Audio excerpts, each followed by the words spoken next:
ici, j'hallucine. Je vous explique. Ça fait 1 heure qu'on est peut-être arrivé à District 1.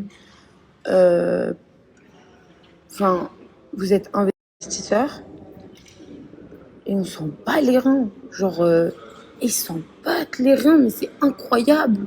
J'ai l'impression d'acheter une baguette à 10 centimes. Ça me choque. Ça me choque. Vous savez, les amis, là, je suis en train de sourire. Voilà, il n'y a même pas, allez, 1 heure, j'étais en train de pleurer sa mère. Parce que vous savez quoi? Je suis au bout de ma vie. En fait, j'étais tellement contente ce matin, je me suis réveillée. Aujourd'hui, c'était la remise des clés de la maison, ceci, cela. Et je sais qu'il y en a plein derrière ce snap, ils vont être heureux. Vous savez, les mesmoum, les mauvais. Mais c'est pas grave. Inch'Allah khir, comme on dit. Donc, je viens pour récupérer la maison. Putain, ça s'interdit ma vie. Je sais. Pour récupérer la maison. Et de là commence le périple. Mais sur la vie de ma mère, je vous explique, il y aurait eu un acheteur là dans le hall, il serait passé, il m'aurait dit cherche une maison. J'aurais dit tiens, achète-la, sa mère, j'en veux plus. Vraiment. Parce que Dubaï, le problème, c'est que c'est tellement surdimensionné que quand tu achètes une maison, on dirait tu achètes du pain. C'est incroyable. Donc en fait, j'ai fait le virement de la maison ce matin. Je leur ai donné le Swift pour leur prouver que le paiement a été fait. Eux, ils l'ont toujours pas reçu dans leur compte. Donc déjà, bim, premier problème. Tant que nous, on n'a pas la confirmation de notre banque que l'argent est dans notre compte, on peut rien faire. Ok, donc je parle avec lui, je lui envoie le Swift, nanana. Ok, bah vas-y, c'est pas grave, c'est quoi? T'as le Swift, c'est pas un problème. Il me passe un deuxième problème. Il faut mettre l'électricité et l'eau dans la maison bien avant d'y rentrer. Donc vas-y, ok, on le fait. Jusqu'à là, on me dit, est-ce que tu as déposé les chèques? Parce que moi, comme je vous ai dit, je ne m'invente pas une vie, je fais un paiement plan, c'est un sort de crédit que vous payez tous les 3 mois une somme. De là, attendez, hein. Voilà, je vais serrer. Donc de là, je leur dis, mais attendez, les chèques, je les ai déposés dès le départ déjà. Il y a un problème. Si vous me dites ça, ils sont où mes chèques en fait? Parce que je vais vous apprendre un truc, à Dubaï, dès que votre chèque dépasse 250 000 euros et qu'il est déposé par exemple à la banque et que c'est refusé l'encaissement, vous êtes pénible d'une peine de prison. Donc no thanks. Moi si je suis venue à Dubaï c'est pour avoir une vie saine. C'est pas pour me payer du shtar à Dubaï. J'en ai pas fait à Paris, c'est pas maintenant que je vais en faire. Donc de là, problème de chèque, ils retrouvent les chèques. Les chèques, en fait, si vous voulez, c'est un sort de déposit, une sécurité. C'est comme demain, vous prenez un appartement en location, on vous demande d'être garant, et ben là, le chèque, c'est ma garantie. Donc, ils retrouvent les chèques. De là, ils me demandent de les dater.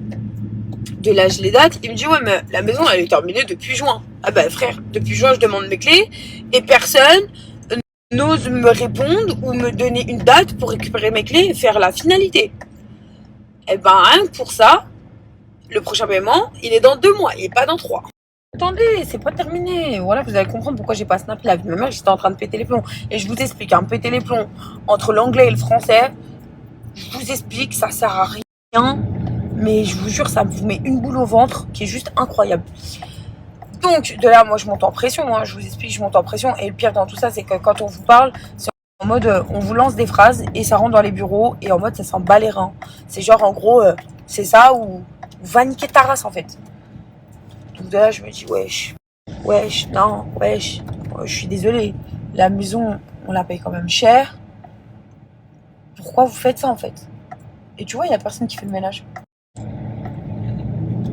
Bref, de là, je remplis les chèques avec les dates pour qu'ils puissent valider. Donc en fait, je dis oui à tout ce qu'ils me donnent parce que j'ai juste envie de récupérer la maison et faire le déménagement et on part bientôt et elle arrive bientôt. Et ben je me mets à craquer parce qu'en fait, vous vous réveillez le matin et vous vous dites putain vous êtes trop content et enfin parce que faut savoir, moi je suis pas là vous vendre du rêve. Hein. Voilà, la vie elle est pas facile, elle est vraiment pas facile. Il faut toujours viser haut et se donner les moyens d'y arriver. Donc moi sur cette maison là, vous dire que ça roule comme des roulettes, tout est facile, c'est pas vrai. Je suis quelqu'un de normal. je travaille toute l'année pour le payer. Et c'est vrai que quand t'arrives à ça, tu te dis, mais putain, en fait, ça s'arrête jamais. Ça s'arrête jamais. Tu peux même pas être contente, en fait. Tout ce que t'avais organisé, il y a tout qui tombe à l'eau en 2 minutes. Donc, au final, que vous dire de plus que, bah, aujourd'hui, on n'aura pas la maison. On attendra demain, Inch'Allah, si tout se passe bien. Mais je vous jure que je suis arrivée à un stade, je suis contente, mais sans l'être. En fait, je suis dégoûtée de la maison. Vous imaginez quand vous êtes content de prendre quelque chose, mais vous en avez tellement souffert pour arriver au point et que vous n'arrivez jamais à voir le bout du tunnel. Et ben, c'est fatigant. C'est fatigant de ouf. Et là, je suis arrivée à un stade où, autour de moi, oui, c'est vrai, aujourd'hui, la maison, elle a pris de la valeur, même si je décide de la vendre, même sans même rentrer dedans. Je suis gagnante de ouf et tout. Mais je m'en fous parce que c'est fatigant. Et pour moi, ce serait un échec de malade. Je vous mens pas. Ce serait un échec de malade. Mais quand on peut pas, on peut pas. Aujourd'hui, alhamdoulilah, je vais tout faire pour. Hein. Je vais continuer à travailler. Je vais continuer à me démerder, à anticiper des nouvelles choses. Et mais je vous jure, cette matinée, elle m'a gavé. Elle m'a gavé de ouf. Elle m'a gavé de ouf parce que je sais que la route est encore très très longue. Mais vraiment très longue. Dans le sens où il faut rentrer, il faut faire tout l'extérieur de la maison, les travaux, il faut changer la peinture. Comme on dit, petit à petit, l'oiseau fait son nid. Mais en même temps, je suis quelqu'un aussi qui aime bien faire les choses rapides et bien. Mais ouais, se dire que pendant je sais pas combien de temps, où vous vous restreignez dans le sens où vous kiffez plus comme avant, vous mettez que de l'argent de côté, que le peu d'argent qui rentre, vous le coffrez de côté pour pouvoir faire quelque chose. Et à la fin, vous voyez jamais le bout du tunnel. C'est dur, c'est vraiment dur. Donc là, on va souffler un peu. Inch'Allah, j'espère que demain, ça se passera bien et qu'ils ne sortiront pas autre chose. Et que je pourrai enfin avoir les putains de clés de ma maison, en fait. Et voilà. Et Dieu est avec nous. Et voilà. Hein. Je voulais que je vous dise quoi d'autre. Je suis juste fatiguée, en fait. En plus, comme je vous ai dit, il y a tout qui s'enchaîne. Les épreuves de la vie, c'est rien, ça va se passer. Ouais. Costaud, ma femme, ouais. Hein. Je t'aime. Fatiguée. C'est la vie, c'est pas facile la vie. Tu peux pas avoir tout ce que tu veux comme ça en claquant tes doigts, c'est comme ça. Ouais. Elle vivra. Je mange plus. Il n'y a pas d'argent. Je te ramène une petite crabe salade, allez, moi. Non. Si, mon amour, Non. la crabe salade. Si, Non. Une Non, j'ai pas envie. Je jure, c'est. Voilà. On pourra pas dire. Donc, retour, hein, je retourne à la maison surtout. Je vais me bosser sur mes vidéos. Et puis voilà. On essaie de garder le sourire. Après, il y a une chose que je me suis toujours dit dans ma vie. Et je pense que ce sera aussi un conseil pour vous, les amis. Dans votre vie, c'est vrai qu'on voit autour de nous des gens qui réussissent et pas forcément des gens bons, dans le fond, ou des gens qui réussissent grâce à des arnaques, grâce à plein de choses. Hein. Et je parle en général, je ne vise personne. Dans la vie de tous les jours, que ce soit un voleur, que ce soit n'importe quoi, ils arrivent à nous vendre cette fameuse vie parfaite où il n'y a pas de problème, où ils n'ont pas de problème financier, où ils vivent leur fucking best life. Et vous vous dites, vous, en fait, qui vous démenez à faire les choses bien et proprement, même si tout le monde a fait des erreurs dans la vie, on s'en fout, personne n'est parfait. Et la finalité de ça, vous savez ce que je me dis? Je me dis, c'est pas grave. Si je suis éprouvée sur cette terre, c'est que je vous jure, Dieu m'a pas oublié, genre je suis là. C'est qu'il m'éprouve. Vous avez vu, si vous éprouve, c'est qu'il vous aime. C'est qu'il vous a pas zappé. Mais les gens qui vous a zappé là sur cette terre là et que vous êtes en train de vivre votre fucking best life en détruisant peut-être d'autres personnes ou quoi, Et ben voilà, je préfère le payer là et pleurer ici.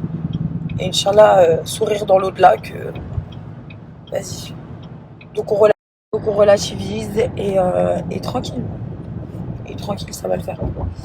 Ça va le faire. Et de toute façon, si ça le fait pas, il y a toujours une solution, les amis. Voilà. Ça veut dire que moi, je suis arrivée dans le concept où j'ai acheté cette maison. J'en suis hyper fière. Aujourd'hui, elle a pris de la valeur de malade. Genre, je vous jure tellement qu'il y a des trucs là qui s'enchaînent. Genre, je m'en rends pas compte. Mais c'est déjà énorme ce que j'ai fait. En 29 ans de vie, surtout moi qui parle de quelqu'un qui a arrêté les études, qui n'a pas forcément de diplôme.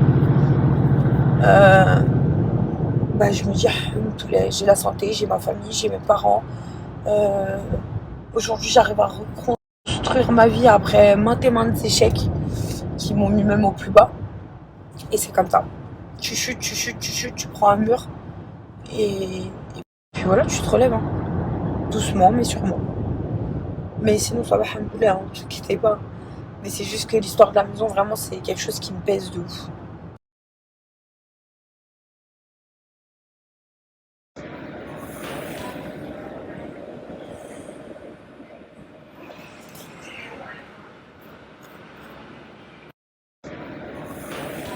Bon, je crois qu'officiellement, aujourd'hui, c'est pas la journée.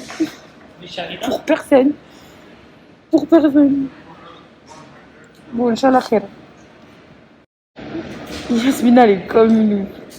Vous savez quoi, je vais commencer à rigoler, voilà. Je vais commencer à rigoler parce que. Non, là, c'est trop. C'est le truc de trop. Vous voulez la meilleure? La Mehdi, il est parti déposer la voiture parce qu'il voulait la mettre au lavage pour revenir nous rejoindre à l'hôpital. Et qu'est-ce que j'apprends? Que le local qui est juste en dessous de chez moi, de mon appartement, il est en train de prendre feu. Donc moi, je suis aux urgences et ma baraque, limite, elle est en train de prendre feu. Vraiment, cette journée, j'arrête. Je sais pas ce qui se passe.